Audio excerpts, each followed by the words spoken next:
Are you ready, Kang? Yeah. Alright, so this guy asked, can you do a movie review on The Crow starring Brandon Lee?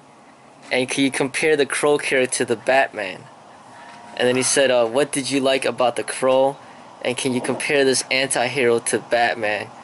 Did you like the Batman movies, Batman trilogy 1989 to 2012? Or you enjoyed the Crow because Brandon Lee was in the movie? Alright, the Crow, the only reason I watched it was because of Brandon Lee. I'm not into those superhero movies. Like, it just doesn't appeal to me because it's fantasy stuff. I'm not really into that stuff.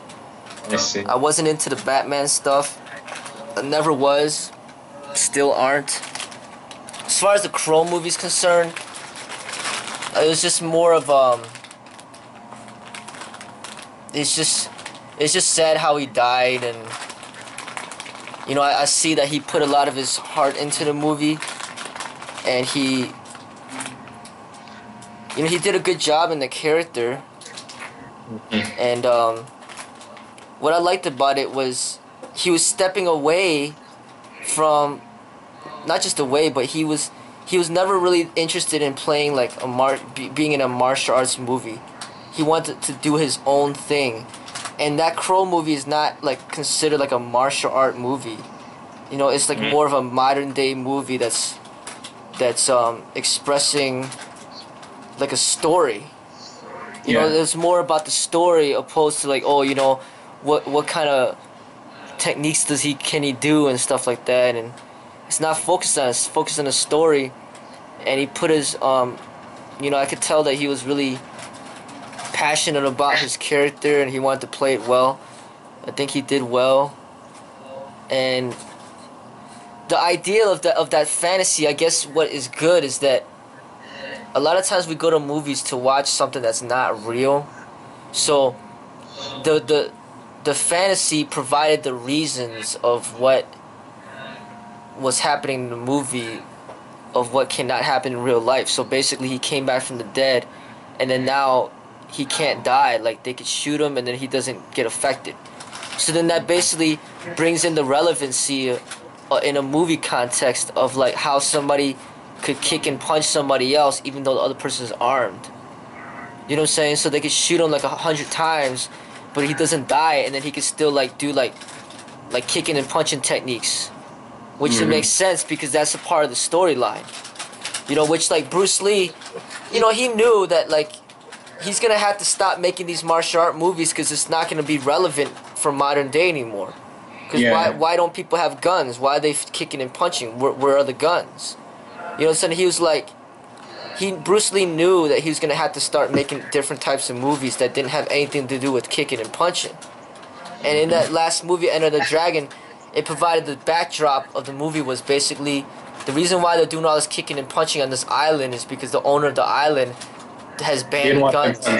Yeah, so then that provided the reason of why people would fight in this way that's not relevant for like modern day. So The Crow, what I liked about the movie was that it was a story that provided a reason of why, you know why somebody could get shot and not die. And then that gives him the flexibility to do like a lot of different things. Like he could beat up like 50 people, you know. He could beat up like 50 people, you know, 1 against 50 because he has these special powers, you know, and that makes sense. But when you have a movie where it's played by like a little Asian girl and she's just like beating everybody up. Yeah, like Chocolate, right? Yeah. Beating like thousands of people up, and then people are shooting at them, and then they just never get shot. I mean, it's just ridiculous, you know? Yeah, it annoys me a lot. Like a woman, a weak woman. Yeah. Like Inami herself. Like, that doesn't make sense. Yeah. So, I mean, the movie was, you know, I like the story behind it. I like the love story behind it, but you know, another thing is, and it's the same thing with all these action movies and these martial art movies, it's that thing about revenge. It's like not letting go of the past. Yeah. So it's like basically constantly teaching people to always like mourn over dead people, or just like never like forgive people. That if somebody does you wrong, you have to do them 10 times. Like you have to make sure you seek revenge no matter what. You know? Yeah, even the Bruce Lee movies promoted that a bit as well. I mean, it's like every single movie, you know. It's like, oh, you know, they killed my wife, so then now it justifies me to go on a killing spree, you know, a rampage of killing like 200 people, because this person killed my wife. You know what I'm saying? So like, these movies, like they're always reinforcing this idea of like seeking revenge, and that's basically like anti-spiritual, you know. Yeah. But at the same time, you know, how are they gonna have an action movie, and how are they gonna have a martial arts movie without providing a reason of why people are being violent? You know, so I mean, but it's not teaching people forgiveness, and like, you know, just because you killed a bunch of people, it's not gonna bring your wife back. You know what I'm saying? Like, it's not gonna like bring back the dead just because you seek the revenge. So yeah, you did show off your skills, but your skills is not gonna bring it back.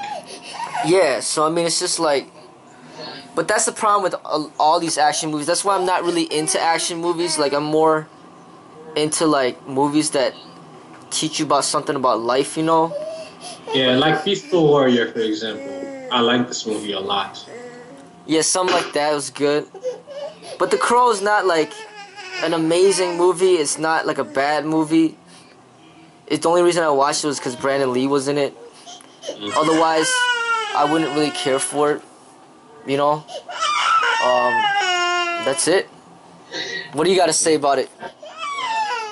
The Crow, I never watched The Crow. Oh, yeah? I watched the Batman movies, and I kind of like those. They're not bad.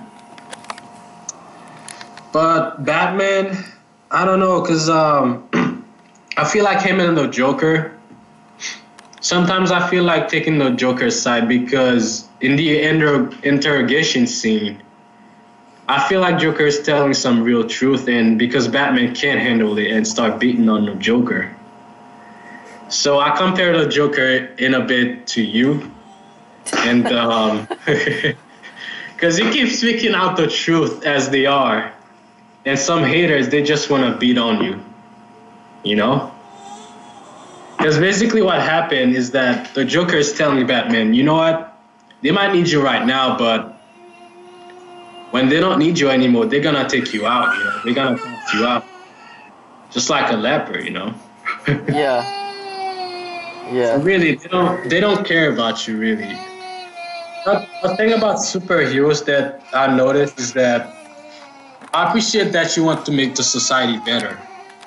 But at the same time, you can't just like promote order all the time, you know, just reinforce order.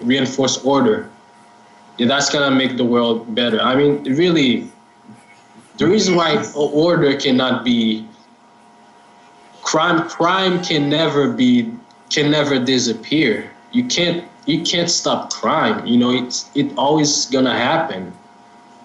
I mean, like you can't just like put on a suit and arrest criminals. I mean, police do that all the time, so you're not doing anything special. Yeah. Yeah. Because I never really watched those Batman movies, so I don't even really know what happened, you know? Yeah, they call him the world's greatest detective. As if he exists. Oh, yeah? Yeah. Is that it? All you gotta say? Let's see. I mean, but I personally, I don't hate Batman as a superhero though, but I don't know. I know you like Wolverine, right? You still like Wolverine? Like I said, I'm not really into those superhero stuff like that. Mm-hmm. Like, none of them. Because it's just like... Because it's fake. You know what I'm saying? Like... Well, I like the X-Men, the movie. because of what it symbolized. You know, but I'm not like into like any type of superhero where you're admiring a superhero, where it's like Spider-Man, Batman, Wolverine, or whoever. It's more like the story is what draws me. Yeah, I feel like, a lot of comic book fans, they're very caught up in like liking a superhero, like a specific superhero. And it seems like they're like, oh, Superman against Batman, who would win? Wolverine against Tornado, who would win the fight? I mean, like, they don't exist. I mean, I don't know why you're comparing them, Yeah, I'm not into that stuff. I'm just more into the story. That's it. But I was never into Batman, like, ever. Yeah. But it's interesting when you mention about Joker and and what he was saying to Batman and stuff. Yeah. Yeah, I compare stages to the Joker. Osho is a Joker as well, he's a funny guy. We could go to the next one, okay?